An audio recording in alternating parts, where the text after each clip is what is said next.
नागेंद्र साहू आपका वेलकम करता हूं आरटी एकेडमी पर। स्टूडेंट्स, आई होप सभी अच्छे से होंगे, अच्छे से स्टडी कर रहे होंगे और हमारे चैनल को लाइक सब्सक्राइब जरूर कर रहे होंगे। ऐसे ही करते रहें।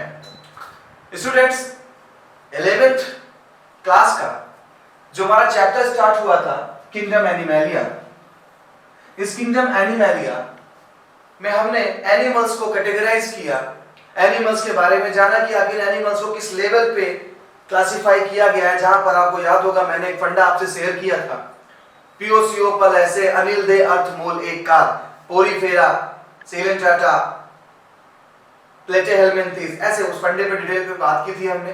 फिर हमने बताया क्यों ये आपके 13 फाइला बन गए हैं, किस लेवल पे बने, तो हमने आपको इसका भी फंडा बताया था, किले से बम फेंको, याद आ रहा होगा। Kingdom, level of organisation, symmetry, germ layer, इस तरीके से एक हमने आपको फ्लोचार्ट बनाया था और फाइलम के बारे में बताया था। सो आज स्टूडेंट्स हम लोग उसी फाइलम के ऑर्गेनिज्म के बारे में जानेंगे। बहुत ज्यादा डेप्थ में नहीं चलना है, हमें उन पॉइंट्स पे बात करनी है जो उसके यूनिक फीचर्स हैं। तो हमें हर एक फाइलम के यूनिक फीचर्स को पढ़ना है, उनके रिप्रोडक्शन के मेथड को पढ़ना है और उनके एग्जांपल्स को देखना है। तो आज चालू करते हैं हम अपना टॉपिक फाइलम पोरीफेरा एंड सेलेंटेटा। आज का जो हमारा टारगेट रहेगा वो टारगेट है फाइलम पोरीफेरा और सेलेंटेटा को जानना कि फाइलम पोरीफेरा में किस टाइप के ऑर्गेनिज्म को रखा गया है। चलिए फिर स्टार्ट करते हैं। हमारा पहला किंगडम एक बेहद खूबसूरत आप देख रहे हैं, फाइलम पोरीफेरा। फाइलम पोरीफेरा जो नेम आ रहा है बेटा, ये पोरीफेरा आ रहा है पोर से। फाइलम पोरीफेरा में ये पोर का मतलब होता है पोर्स, यानी इन फाइलम के ऑर्गेनिज्म में टाइनी पोर्स पाए जाते हैं। सबसे पहला यूनिक फीचर के नाम से रिलेटेड है, टाइनी पोर्स पाए जाते हैं जिनसे वाटर करंट इनके अंदर जाता है और ये उसी वाटर करंट से अपना फूड लेते हैं। हम इन्हीं फाइलम पोरीफेरा के बारे में जानने जा रहे हैं। तो फाइलम पोरीफेरा का पहला यूनिक कैरेक्टर है कि फाइलम पोरीफेरा के ऑर्गेनिज्म की जो बॉडी होती है, इन बॉडी में टाइनी पोर्स पाए जाते हैं जिन्हें हम बोलते हैं ऑस्टिया, जिन्हें हम बोलेंगे ऑस्टिया। इनका यूनिक फीचर ऑस्टिया, टाइनी पोर जिससे वाटर करंट अंदर जाए। चलिए एक एक पॉइंट से बात करते हैं। फाइलम पोरीफेरा जनरल कैरेक्टरिस्टिक्स है, जो कॉमन से कैरेक्टरिस्टिक्स जो आप उस फ्लो चार्ट पे पढ़ लेंगे, किले से बम फेंको वाले फ्लो चार्ट से पढ़ लेंगे, तो वो जनरल कैरेक्टरिस्टिक्स हैं। डिप्लोब्लास्टिक है, ट्रिप्लोब्लास्टिक है, सेलुलर लेवल ऑर्गेनाइजेशन है, सीलोम है, एसिलोमेट है, सारी चीजें जनरल कैरेक्टरिस्टिक्स हैं। देखिए ग्रेड क्या है ऑर्गेनाइजेशन का, सेलुलर। इनकी बॉडी सेलुलर लेवल ऑर्गेनाइजेशन होता है, बॉडी में सिर्फ सेल्स पाई जाएंगी। सिमेट्री इनकी होती है मोस्टली एसिमेट्रिकल, बॉडी इनकी एसिमेट्रिकल होती है, मींस हम ऐसा नहीं है कि इनको कहीं से भी कट कर दे तो एक इक्वल हाल्फ में डिवाइड हो जाए, इक्वल हाल्फ में डिवाइड हो नहीं पाते, इसलिए इनकी जो सिमेट्री है वो एसिमेट्री है। सम आर रेडियल, कुछ ऐसे ऑर्गेनिजम्स हैं जो रेडियल इनके होते हैं, बाकी मोस्टली क्या है ये एसिमेट्रिकल स्ट्रक्चर होता है। जर्म लेयर में ये डिप्लोब्लास्टिक होते हैं, इनकी जो जर्म लेयर होती है वो होती है डिप्लोब्लास्टिक। डिप्लोब्लास्टिक का मतलब आपको पता है, 2 जर्म लेयर्स जब बनेंगे तो डिप्लोस्टिक या डिप्लोब्लास्टिक बोलते हैं। डिप्लोस्टिक या डिप्लोब्लास्टिक, ये इनकी जर्म्स है, 2 जर्म्स लेयर्स पाई जाती हैं। सीलोम, सीलोम की बात आती है, यानी बॉडी कैविटी की बात होती है, तो इनकी बॉडी में कैविटी नहीं है। याद रखिएगा इस कैविटी को ऐसे मत लीजिएगा कि स्पंज है, स्पंज की बॉडी में कुछ अंदर चला गया, ये जो खाली कैविटी देख रही है, कैविटी तो सर पाई जा रही है, तो इसको क्यों एसिलोमेट कहा जा रहा है। कैविटी ये नहीं होती है। कैविटी के बारे में मैंने आपको बताया कि when a space present between mesoderm and endoderm, clear, mesoderm endoderm के बीच जो स्पेस है, इस स्पेस को हम बोलते हैं क्या, सीलोम। तो यहाँ पर वो स्पेस नहीं होता है, इसलिए ये एसिलोमेट की कैटेगरी में आते हैं। नेक्स्ट, अभी जनरल कैरेक्टरिस्टिक चल रहा है, देख कितने खूबसूरत हमारे लगे हैं पोरीफेरस, बेहद खूबसूरत स्पंजेस हैं हमारे, ये पोरीफेरस, कॉमन टर्म इनको स्पंजेस भी कहते हैं। हैबिट एंड हैबिटेट की बात करें तो एक्वेटिक, मोस्टली मरीन होते हैं, ये समुद्री पानी में पाए जाएंगे हमारे पोरीफेरस। सेडेटरी, सेडेटरी मींस अटैच्ड होते हैं, ये किसी ना किसी सबस्ट्रेट से अटैच होते हैं। जैसे आप देख रहे हैं ये इनको एक सबस्ट्रेट चाहिए, ये किसी सबस्ट्रेट से, ये देखिए हमारा ये एक कोरिफेरेंट का ग्रुप दिख रहा है, कितने सारे ढेर सारे कोरिफेरेंट लगे, तो इनको किसी न किसी सबस्ट्रेट की नीड होती है, उस सबस्ट्रेट से ये अटैच रहते हैं। सॉलिटरी और कॉलोनियल होते हैं, जैसे देख रहे हैं आप कॉलोनी में यहाँ भीड़ मची हुई है हमारे कोरिफेरेंट्स की, तो जो ये भीड़ मची हुई है ये कॉलोनियल बोलते हैं इसको। सॉलिटरी, सॉलिटरी मतलब अकेले पाए जा रहे हैं, भाई साहब अकेले खड़े हैं, तैनात हैं, ये हमारे क्या है, सॉलिटरी है। और अगर ग्रुप में है तो ये हमारा कॉलोनियल है। तीनों कैरेक्टरिस्टिक्स मैंने आपको बता दिए। आगे बात करते हैं, तो फाइलम पोरीफेरा में डाइजेस्टिव सिस्टम, कुछ यहाँ पर पॉइंट, डाइजेस्टिव सिस्टम एब्सेंट होता है, यहाँ पर डाइजेस्टिव सिस्टम नहीं पाया जाएगा, means no digestive organ and no digestive glands, कोई digestive glands and digestive organ, कोई सिस्टम नहीं है यहाँ पर। डाइजेशन जो इनमें होता है वो इंट्रासेलुलर होता है। अब यहाँ पर कुछ पॉइंट्स आया है, यहीं पर पॉइंट का खुलासा करता हूँ। देखिए बेसिकली जो डाइजेशन होता है, ये डाइजेशन टू टाइप का होता है। फर्स्ट इज इंट्रासेलुलर,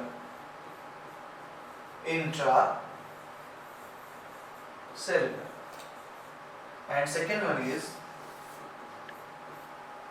extracellular,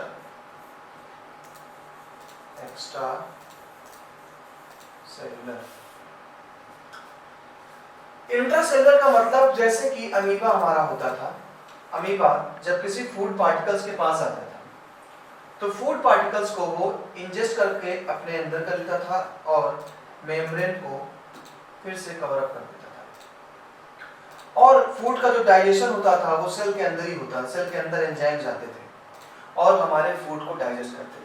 जब किसी ऑर्गेनिज्म में इस टाइप का डाइजेशन पाया जाता है तो हम उसे टर्म देते हैं intracellular digestion, means digestion within the cell.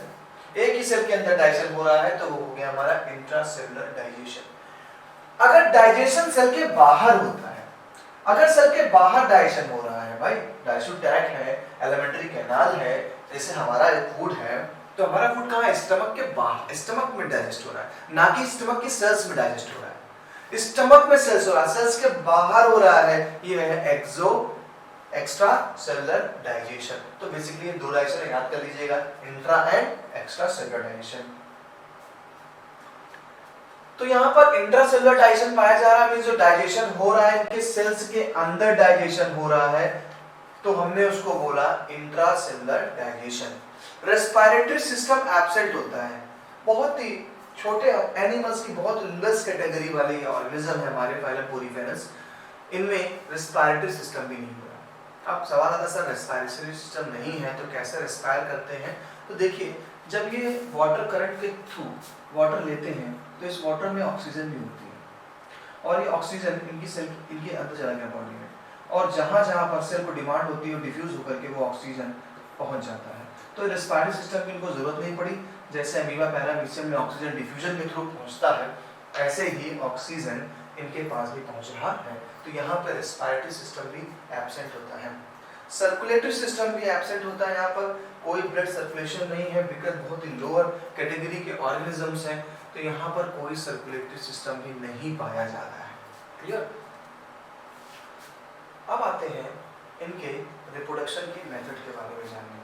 तो देखिए रिप्रोडक्शन यहाँ पर पहला एसेक्सुअल रिप्रोडक्शन हो रहा है, वो भी किसके थ्रू हो रहा है, फ्रेगमेंटेशन के थ्रू हो रहा है, यानी इनके आप कोई पार्ट ब्रेक हो जाएगा, ब्रेक होकर के एक नया हमारा फाइलम पोरीफेरा का ऑर्गेनिज्म बनेगा, यानी बॉडी के ब्रेक होने से एक नया फॉर्म जो बनेगा उसको हमने बोला फ्रेगमेंटेशन। ये हमने पहले ही पढ़ाया है कि बॉडी जब ब्रेक हो जाती है एक या एक से ज्यादा पार्ट में तो उस टर्म को फ्रेगमेंटेशन देते हैं। जैसे अभी बहुत फंजाई वंजाई ने रिप्रोड्यूस किया है ऐसे एसेक्सुअल मोड से, फ्रेगमेंटेशन के मेथड से। सेक्सुअल रिप्रोडक्शन में इन्हें पाया जाएगा क्योंकि एनिमल्स तो यहाँ पर सेक्सुअल रिप्रोडक्शन पे जोर ज्यादा दिया जाएगा क्योंकि एनिमल्स की खास कैटेगरी है कि वो सेक्सुअल रिप्रोडक्शन करता है। हार्माफेरोडाइट, हार्माफेरोडाइट होता है कि जब किसी भी ऑर्गेनिज्म में मेल भी पाया जा रहा है और फीमेल रिप्रोडक्टिव ऑर्गन भी पाए जा रहे हैं, ऐसी कंडीशन को हम बोलते हैं hermaphrodite। Means male and female sex organ are present in a single individual. Single individual में अगर मेल फीमेल दोनों मिलते हैं तो ये हो जाता है हमारी कंडीशन hermaphrodite। इंटरनल फर्टिलाइजेशन, देखिए आप फर्टिलाइजेशन समझ जाइए दो चीजें। जब कभी भी फर्टिलाइजेशन अगर बॉडी के अंदर होता है, जैसे हम ह्यूमंस या अदर एनिमल्स स्पर्म को फीमेल के वेजाइनल ट्रैक्ट में डालते हैं, और फर्टिलाइजेशन किस जगह हो रहा है? बॉडी के अंदर। और ये तो कॉमन सी बात है, देखा भी है हमने कि भाई जो भी स्पर्म्स हैं वो स्पर्म वेजाइना के थ्रू फैलोपियन ट्यूब पे जाते हैं और वहां फर्टिलाइजेशन होता है। तो वहां जो फर्टिलाइजेशन हो रहा है बॉडी के अंदर चल रहा है, उसको हमने बोला इंटरनल फर्टिलाइजेशन। और जब फर्टिलाइजेशन बॉडी के बाहर होगा, मींस इन्होंने स्पर्म बाहर निकाल दिए वाटर में उधर से ओवम भी आ गए, दोनों का फ्यूजन हो गया, जाइगोट बन गया। ये जो फर्टिलाइजेशन हुआ ये आपकी बॉडी के बाहर हुआ है, और जब बॉडी के बाहर हुआ है तो ये फर्टिलाइजेशन हो गया है एक्सटर्नल फर्टिलाइजेशन। तो हमारे ये भाई साहब पोरीफेरस भाई साहब इंटरनल फर्टिलाइजेशन कर रहे हैं। इनके स्पर्म सेल देखिए जा रहे हैं फीमेल के पास, ये देखिए स्पर्म सेल जा रहे हैं फीमेल के पास, जा रहे हैं फीमेल की बॉडी के अंदर जा रहे हैं, और उसकी एग सेल से देखिए ढेर सारे स्पर्म चले गए और एग सेल ये है यहाँ पर फ्यूजन कर रहे हैं, मींस फर्टिलाइजेशन यहाँ पर इंटरनल है। Development is indirect. दो चीज समझिएगा, अब जब 2 पॉइंट यहाँ पे क्लियर करता हूँ पेज में। आपने एक नई चीज जानी अभी डाइजेशन के बारे में, ये पॉइंट देखिए मैं वहीं से ले रहा हूँ। एक आपने टर्म जाना डाइजेशन, जहां पर इसके आपने 2 पार्ट किए, intracellular extra cellular, intracellular and extra cellular. आपने एक नया सेकेंड टर्म जाना फर्टिलाइजेशन के बारे में, फर्टिलाइजेशन के बारे में, जहां पर था क्या? Internal and external. और एक नई चीज और जानी है अभी डेवलपमेंट के बारे में, डेवलपमेंट के बारे में। डेवलपमेंट या तो डायरेक्ट हो रहा है या तो इनडायरेक्ट हो रहा है। नया नया टर्म हर फाइलम में जैसे जैसे मिलते जाएंगे, मैं हर उस नए टर्म का मीन आपको क्लियर करता चलूंगा कि उस टर्म का मीन क्या है। तो डाइजेशन, इंटरसेलुलर, एक्स्ट्रासेलुलर हम जान चुके हैं। फर्टिलाइजेशन भी हम जाने कि जब बॉडी के अंदर फर्टिलाइजेशन होता है तो इंटरनल है, बॉडी के बाहर फर्टिलाइजेशन होता है तो एक्सटर्नल है। डेवलपमेंट की बात करेंगे तो जो डेवलपमेंट होता है वो 2 तरीके से होता है, डायरेक्ट और इनडायरेक्ट डेवलपमेंट होता है। ये क्या होता है? देखिए हम सभी अगर बात करें तो हमें जाइगोट बनने के बाद एम्ब्रियो बनता है और एम्ब्रियो फीटस को बनाता है, यानी कोई भी लार्वल कंडीशन हमारे बॉडी पे नहीं आती है। जाइगोट था, जाइगोट ने एम्ब्रियो बनाया, एम्ब्रियो ने फीटस बनाया, कोई भी लार्वल कंडीशन नहीं आती है। जब किसी भी ऑर्गेनिज्म के डेवलपमेंट में यानी उसके जाइगोट से एक बेबी बनने के सफर में अगर कोई लार्वल कंडीशन नहीं आती है तो वो होता है डायरेक्ट डेवलपमेंट। इनडायरेक्ट में क्या होता है कि लार्वल कंडीशन आ जाती है।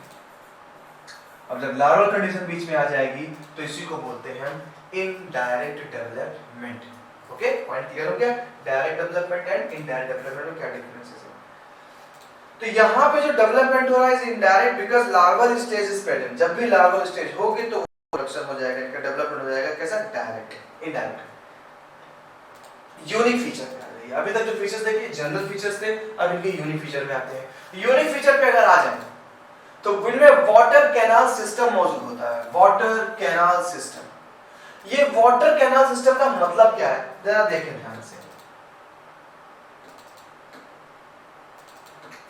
वाटर कैनाल सिस्टम, जैसे ये आपका स्पंज की बॉडी है, आई मीन पोरीफेरम की बॉडी है।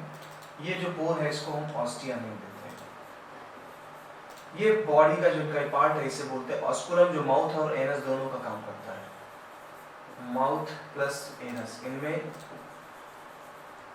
माउथ और एनस एक ही है जिसे हम बोलते हैं ऑस्कुलम। ऑस्टिया के थ्रू वाटर करंट अंदर आता है। वाटर करंट में मौजूद माइक्रो ऑर्गेनिज्म को खाते हैं, ऑक्सीजन डिसॉल्व है उसका यूज किया और बाकी वाटर को बाहर फेंक दिया। एज लाइक फव्वारा, फाउंटेन लाइक वाटर को बाहर फेंक देते हैं। तो जो ये वाटर करंट को ले रहे हैं और बॉडी के कैविटी, इनके अंदर बॉडी के कैविटी होती, खाली जगह होती, उसको बोलते हैं स्पंजोसील। उस स्पंजोसील में वाटर गया, यहीं पर बहुत सारी सेल्स मौजूद होती हैं, उस वाटर के मौजूद माइक्रो ऑर्गेनिज्म को इन्होंने यूज किया, ऑक्सीजन को यूज किया, और रिमेनिंग जो वाटर है उसको ऑस्कुलम से बाहर फेंकते जा रहे हैं। तो कंटिन्यूअसली वाटर ले रहे हैं, फेंक रहे हैं, वाटर ले रहे हैं, फेंक रहे हैं। ये जो सिस्टम बनता है इसे हमने बोला वाटर कैनाल सिस्टम। ठीक है, ये था वाटर कैनाल सिस्टम। अगर लॉन्गिट्यूडिनल सेक्शन देखा जाए तो ये देखिए इनकी बॉडी के अंदर कैविटी, इसे स्पंजोसील कहते हैं। ये मेसोहिल लेयर पाई जा रही है। ये देखिए हमारे ऑस्टिया टाइनी पोर्स है जहां से वाटर अंदर जा रहा है, और ये ऑस्कुलम जहां से वाटर बाहर निकल रहा है। तो सारी चीजें वही हैं। Here water enters through the millions of minute pores called ostia in the body wall into a central cavity. Cavity का नेम क्या है? स्पंजोसील। तो आपसे पूछा सकता है भाई कि जो हमारे पोरीफेरेंस है इनकी कैविटी का क्या नेम है? तो वो कैविटी हमारी स्पंजोसील है। Canal system is used for food gathering, gas exchangement and removal of waste. Okay, spongocoel and canals are lined with choanocytic cells. ये बहुत इंपॉर्टेंट है, आपसे पूछेगा कि भाई कौन सी स्पेशल सेल पाई जा रही हैं हमारे पोरीफेरेंस में? तो पोरीफेरेंस में हमारी एक स्पेशल सेल पाई जा रही है जिसको हम बोलते हैं कॉलर सेल्स या स्क्वानोसाइट सेल्स। स्क्वानोसाइट सेल्स क्या होती है? देखिए ये इसका डायग्राम है, बहुत बढ़िया इसका। जब आप हाई लेवल पे स्टडी करते हैं तो इसके डायग्राम को दिया जाता है एग्जामिनेशन में, आपके लिए नहीं है लेकिन फिर भी देखिए। स्क्वानोसाइट सेल्स में देखिए ये फ्लैजेला निकला होता है। ये जो फ्लैजेलम है, ये फ्लैजेलम वाटर करंट को मेंटेन करता है, वाटर किस तरफ फ्लोट करवाना है, ये फ्लैजेलम ऐसे करता है। देखिए अंदर लगे ढेर सारे कॉनोसिटिक सेल्स, लगी ढेर सारी। ये ब्लू कलर से देख रहे हैं कॉनोसिटिक सेल्स है, पूरे लेयर में फैली हुई है कॉनोसिटिक सेल्स। एक कॉनोसिटिक सेल को जूम करके दिखाया जा रहा है आपको कि एक कॉनोसिटिक सेल्स कहते हैं, सिनोसिटिक सेल्स कैसी हैं। तो देखिए इसमें कॉलर होता है, फूड पार्टिकल्स म्यूकस के फॉर्म में यहाँ पे ट्रैप कर लेता है। जो भी फूड पार्टिकल्स है उनकी म्यूकस की लेयर होती है कॉलर पे, तो कॉलर चिपचिपी लेयर है, जैसे वाटर यहाँ से गुजरा वाटर में मौजूद फूड पार्टिकल्स को से कैच कर लिया अपना। पीछे अमीबॉइड सेल्स लगी होती हैं, ये हमारे सिनोसाइट सेल्स हैं, ये उसके फ्लैजेलम है, और अंदर फाइगोजियल ऑफ फूड पार्टिकल्स है। फाइगोसाइटोसिस हो रहा है यहाँ पर फूड पार्टिकल्स का, यानी ये सेल देखा जाए तो वाटर करंट को डायरेक्शन देने का काम करती है। साथ साथ जो कॉलर में म्यूकस लेयर लगी है वो म्यूकस लेयर फूड पार्टिकल्स को ट्रैप कर लेती है, जिससे इसे फूड भी मिल जाता है, इसी सेल से फूड पहुंच जाता है। तो ये एक खास फीचर्स रखती हैं हमारे पोरीफेरेंस में, जिसे हमने बोला कॉलर सेल्स या स्क्वानोसाइट सेल्स। यूनिक फीचर में आगे बढ़े तो body is supported by spicules and spongin fibres. देखिए जैसे हमारी बॉडी में एंडोस्केलेटन है, कैल्शियम कार्बोनेट का बना हुआ बोनी स्ट्रक्चर है जो हमारे बॉडी को सपोर्ट देता है। भाई ये भी तो फ्लैश खड़े हैं बेचारे स्पंजोसील, ना हड्डी है ना मांस है, बेचारे फिर भी खड़े हैं, समुद्र की लहरों को झेल रहे हैं, इधर जा रहे उधर जा रहे हैं। तो आखिर इनकी बॉडी का जो स्केलेटन है वो स्केलेटन किससे बना है? तो इनकी जो बॉडी का स्केलेटन है वो बना है स्पिक्यूल से एंड स्पंजिन फाइबर से। आप देखिए छोटे छोटे जो कांटे जैसे दिख रहे हैं ये हमारे स्पिक्यूल्स हैं, और ये देखिए स्पंजिन फाइबर्स। ये फाइबर्स हैं, जैसे फंजाई में काइटिन की सेल वॉल है, ऐसे यहाँ पर फाइबर्स पाए जा रहे हैं। ये दो लोग मिलकर के मैकेनिकल सपोर्ट देते हैं हमारे पोरीफेरेंस को। पोरीफेरेंस को स्टेबिलिटी देते हैं कि भाई तुम खड़े रहो सीधे, ऐसे पानी इधर आए तो इधर चले जाओ, इधर आए तो इधर। तो ये जो इसको स्टेबिलिटी दी जा रही है, ये जो इसको फ्लेक्सिबिलिटी दी जा रही है, ये फ्लेक्सिबिलिटी देने का जो काम कर रहे हैं वो कर रहे हैं स्पिक्यूल्स और स्पंजिन फाइबर्स। ये इतने टाइप के स्पिक्यूल्स पाए जाते हैं और ये स्पंजिन फाइबर्स हैं, दोनों मिलकर के हमारे पोरीफेरेंस को क्या देते हैं? Stability and flexibility. तो देखिए पोरीफेरेंस में ये चीजें आई कि कैसे रिप्रोडक्शन किया। तो आपको यूनिक फीचर पकड़ के रखना है, जो जो मैंने पॉइंट बताया क्योंकि इस पॉइंट पे क्वेश्चन बनता है। स्पेशल टाइप अगर सेल्स पाई जाती हैं तो वो हो गई हमारी कॉलर सेल्स या सिनोसाइट सेल्स, ये एक इंपॉर्टेंट क्वेश्चन बनता है। दूसरा कि कौन स्केलेटन कौन बना रहा है, हमारे पोरीफेरेंस को स्केलेटन कौन दे रहा है, सपोर्ट कौन दे रहा है? तो स्पंजिन फाइबर्स और क्या स्पिक्यूल्स, ये दो लोग मिलकर के हमारे स्केलेटन को, हमारे पोरीफेरेंस को सपोर्ट और स्टेबिलिटी और फ्लेक्सिबिलिटी देते हैं। तो यहाँ पर एक दो चीज क्वेश्चन तैयार हो गए। दूसरा इनमें क्या पाया जाए तो कैनाल सिस्टम। तीसरा इंपॉर्टेंट क्वेश्चन, इनमें कैनाल सिस्टम पाया जाता है। तो तो ये कुछ यूनिक फीचर्स थे जो पोरीफेरस को सारे अदर जो भी फाइलम्स हैं उनसे अलग करता है। तो हमें फोकस बेसिकली करना है यूनिक फीचर्स पे, क्योंकि यूनिक फीचर्स पे क्वेश्चन आपसे पूछेगा। क्लियर? चलिए आगे चलते हैं। आगे पहुंचते हम पहुंचते हैं निडेरिया के पास।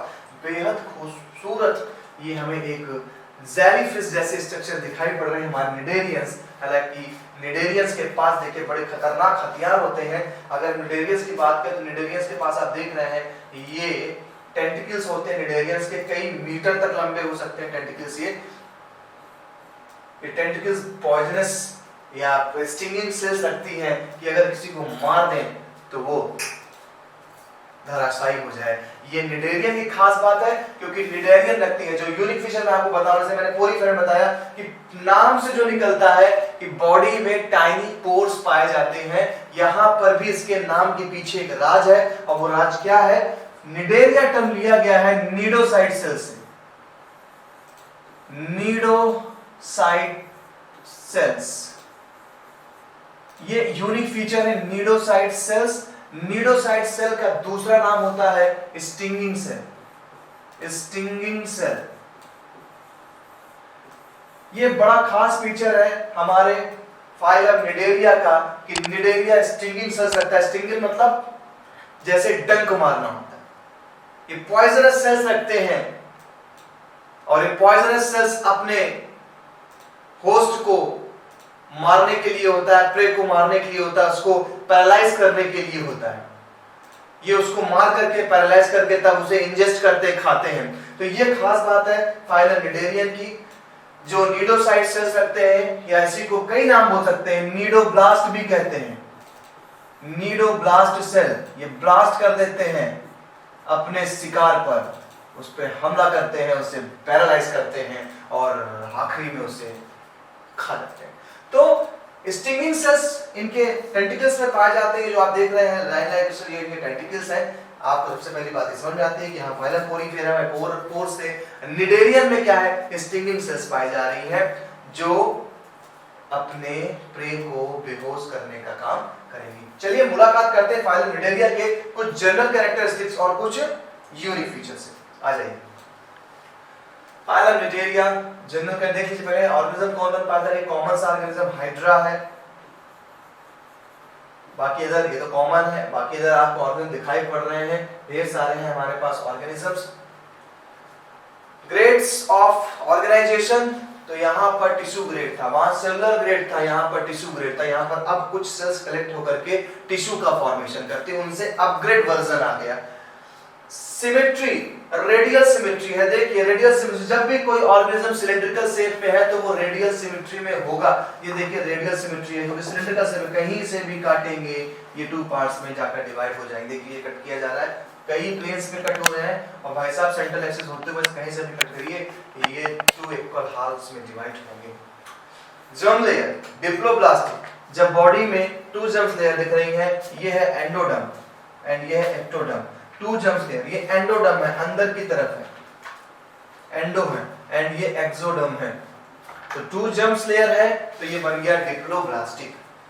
सीलोम, ये भी एसीलोमेट होते हैं, बिकॉज़ मेसोडर्म जब है ही नहीं है तो सवाल ही नहीं उठता है कि कोई गैप प्रेजेंट हो दो के बीच में। तो ये भी हमारे चले गए एसीलोमेट में, जैसे हमारे पोरीफेरस थे। हैबिटेट, हैबिटाट की बात करें तो हमारे जो निडेरियंस हैं ये एक्वेटिक है, फिर वही सेम है, मोस्टली मरीन है। अरे यार ये मरीन का क्या रीजन है? अरे मैं भाई रीजन जानते हो क्या है? मरीन इसलिए लिया जाता है कि जब धरती पे लाइफ ओरिजिनेट हुई तो माना गया कि जितने भी स्पीशीज आई वो मरीन रीजन से ही बनी, इसलिए अधिकतर आपको ऑर्गेनिज्म मरीन मिलते हैं क्योंकि वहीं से चीजें चालू हुई। तो ये भी मरीन थे, सेसाइल और फ्री स्विमिंग होते हैं। सेसाइल देखिए वहां पर वो क्या होता था, वो रुकता था एक जगह पे, ये सेसाइल है, कुछ नहीं तैर रहे हैं, कोई डंठल नहीं, कहीं भी खड़े नहीं होना, स्पंजेस एक जगह खड़े हो गए तो खड़े। लेकिन ये क्या होते हैं सेसाइल, कोई इनके रुकने की जगह नहीं है, या तो वाटर करंट के थ्रू बहते हुए चले जाएंगे या खुद का अपना लोकोमोशन करेंगे। देखिए डिफरेंट टाइप के ऑर्गेनिज्म दिख रहे हैं, अरेलिया एंड बहुत सारे छोटे छोटे देखिए आप देख रहे हैं कलरफुल स्ट्रक्चर्स हैं, इतने सारे हैं कि सबके नाम भी बड़े कंफ्यूजिंग होते हैं और सबको लर्न करना भी बड़ी बात होती है। सॉलिटरी और कॉलोनियल, ये भी सॉलिटरी है और कॉलोनियल है। जैसे कि सॉलिटरी में हाइड्रा आप देख रहे हैं, ये अकेला है यहाँ पर मौजूद है, लेकिन अगर सी ऑर्चिड्स को देखें तो ये भी देखिए कॉलोनी बना के रह रहे हैं, सी ऑर्चिड्स कॉलोनी बना के आ रहे हैं। डाइजेस्टिव सिस्टम बताने की जरूरत ही नहीं है, डाइजेस्टिव सिस्टम इनकम्प्लीट होता है मेरे भाई। इनकम्प्लीट का मतलब समझ लीजिए, जब कभी भी डाइजेस्टिव सिस्टम में माउथ और एनस अलग अलग नहीं होंगे, अगर दोनों एक साथ हैं तो ऐसे आप सिस्टम को बोलेंगे इनकम्प्लीट डाइजेस्टिव सिस्टम। जैसे स्पंजेस में भी था यानी पोरीफेरस में भी था, ऑस्कुलम था, उसी ऑस्कुलम से वाटर फेंकेंगे, उसी ऑस्कुलम से एक्सक्रीटरी प्रोडक्ट निकाल रहे हैं, है ना। ऐसे यहाँ पर जो यहाँ माउथ दिख रहा है, इसी माउथ से खाना खाएंगे भी, इसी माउथ से अनडाइजेस्टेड फूड को बाहर निकालेंगे भी। तो जब ऐसा हो जाता है डाइजेस्टिव सिस्टम तो इसको हम बोलते हैं इनकम्प्लीट डाइजेस्टिव सिस्टम। इंट्रासेलुलर है, यहाँ पर भी दोनों तरह के डाइजेस्टिव सिस्टम मिलेगा, इंट्रासेलुलर भी मिलेगा और एक्स्ट्रासेलुलर, ये कॉमन से कैरेक्टरिस्टिक्स है। रेस्पिरेटरी सिस्टम एब्सेंट है, यहाँ पर भी कोई रेस्पिरेटरी सिस्टम जरूरत नहीं, क्योंकि बॉडी इतनी बड़ी नहीं है। सर्कुलेटरी सिस्टम भी एब्सेंट है, सर्कुलेटरी सिस्टम भी नहीं पाया जा रहा है इनमें। रिप्रोडक्शन, यहाँ पे क्वेश्चन आएगा आपके लिए इंपॉर्टेंट, देखिए polyp reproduce asexually and Medusa reproduce sexually. Polyp और मेडुसा है क्या?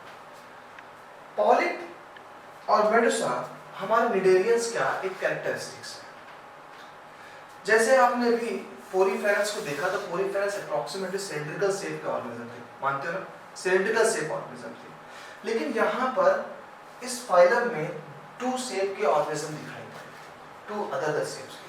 कुछ ऑर्गेनिज्म हमको जो दिखाई पड़े वो अम्ब्रेला शेप में दिखाई पड़े, ऐसे अम्ब्रेला शेप में दिखाई पड़े। और कुछ ऑर्गन जैसे हाइड्रा आप देखना सिलिंड्रिकल शेप में,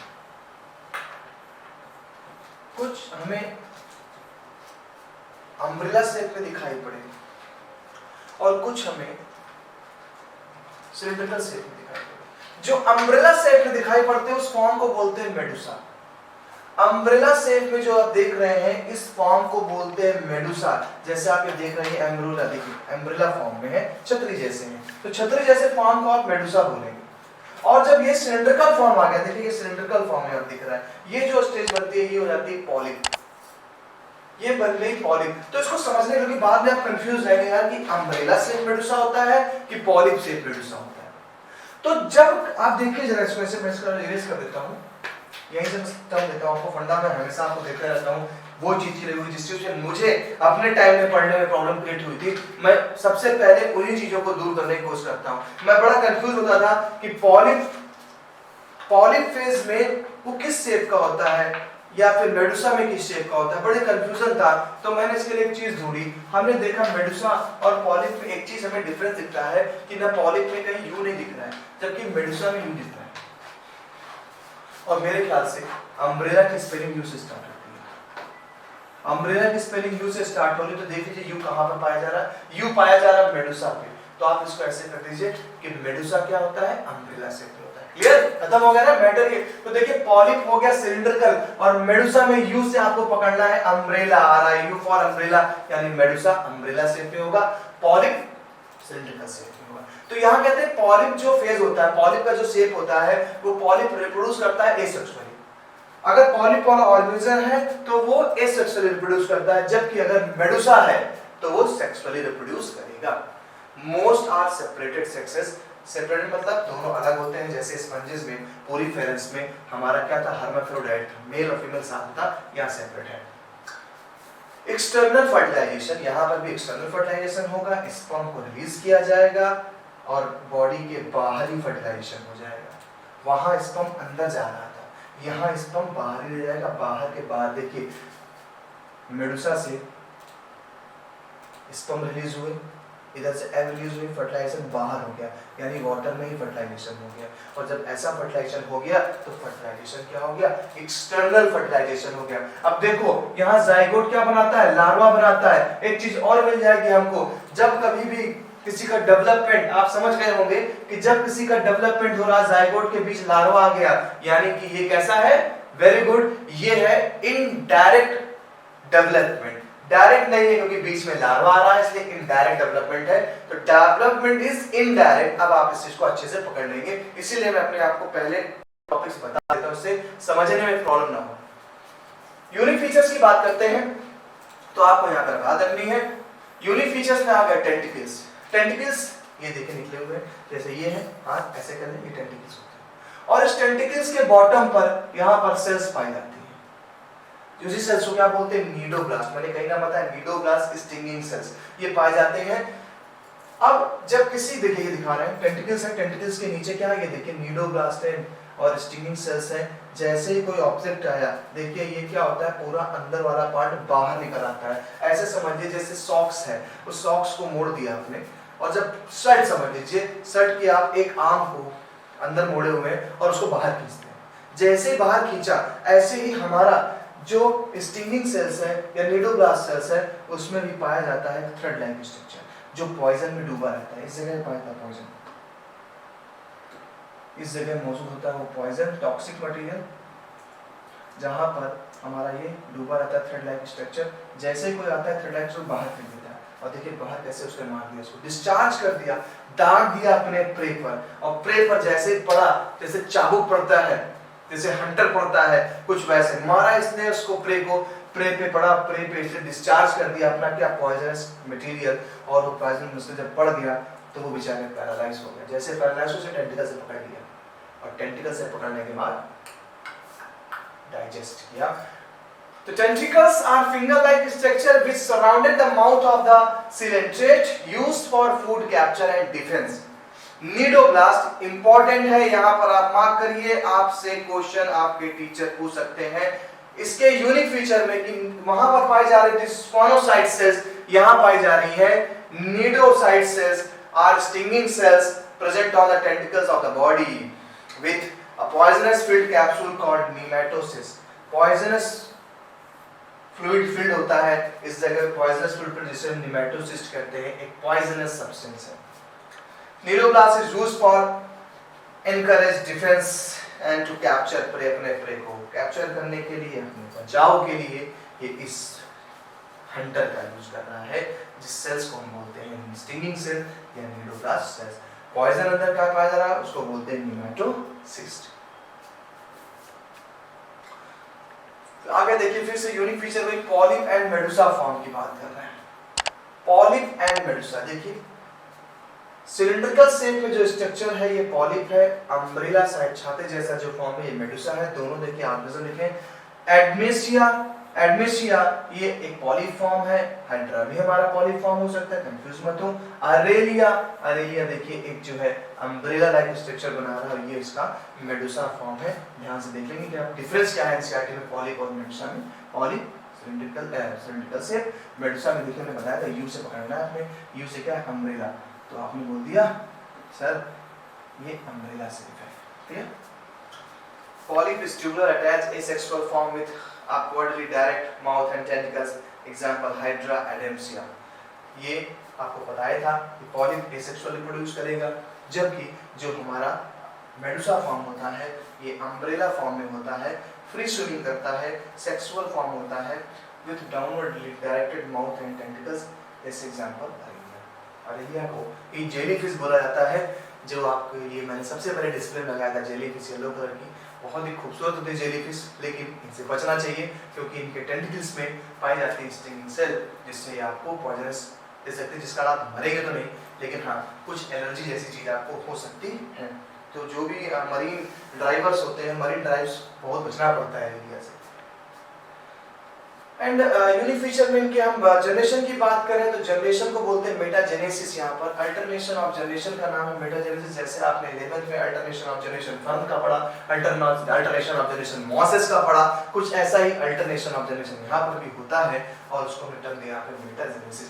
क्या अल्टरनेशन ऑफ जनरेशन हो रहा है? देखिए कुछ ऑर्गेनिज्म में ऐसा होता है कि सबसे पहले देखिए ये पॉलिप फॉर्म है, पॉलिप फॉर्म में क्या बन रहा है? देखो मेडुसा बड बन रहा है, पॉलिप बना रहा है मेडुसा, और ये मेडुसा सेक्सुअल रिप्रोडक्शन के थ्रू बनाएंगे पॉलिप को। एक अल्टरनेशन ऑफ जनरेशन है, पॉलिप ने बनाया मेडुसा, मेडुसा ने बनाया पॉलिप को। जैसे मॉस में क्या होता था, गैमेटोफाइट ने बनाया स्पोरोफाइट, स्पोरोफाइट ने फिर बनाया गैमेटोफाइट, और शायद यही हमारा क्या होता था, अल्टरनेशन ऑफ जनरेशन। वही अल्टरनेशन ऑफ जनरेशन है। पॉलिप मेडुसा को एसेक्सुअली रिप्रोड्यूस करके बनाता है और मेडुसा सेक्सुअल रिप्रोडक्शन करके पॉलिप का फॉर्मेशन करता है। वही चीज बता रहे हैं, it is the phenomena shown by some Nigerians in which polyp produce medusa। Polyp asexually produce करता है मेडुसा बट को, एसेक्सुअली प्रोड्यूस कर रहा है, जबकि मेडुसा स्पर्म और एग सेल के फर्टिलाइजेशन के थ्रू बनाता है पॉलिप को। तो वही चीज लिखी गई है कि कुछ निडेरियंस में ऐसा है जिसमें, जैसे कि एग्जांपल हम बात करें ओवेलिया, तो ये पॉइंट जरूर याद रखिएगा, ओवेलिया दोनों फेस को रखता है, पॉलिप फेस भी रखता है और मेडुसा फेस भी रखता है। पहले पॉलिप फेस में होता है और ये बनाता है एसेक्सुअली रिप्रोड्यूस करके मेडुसा।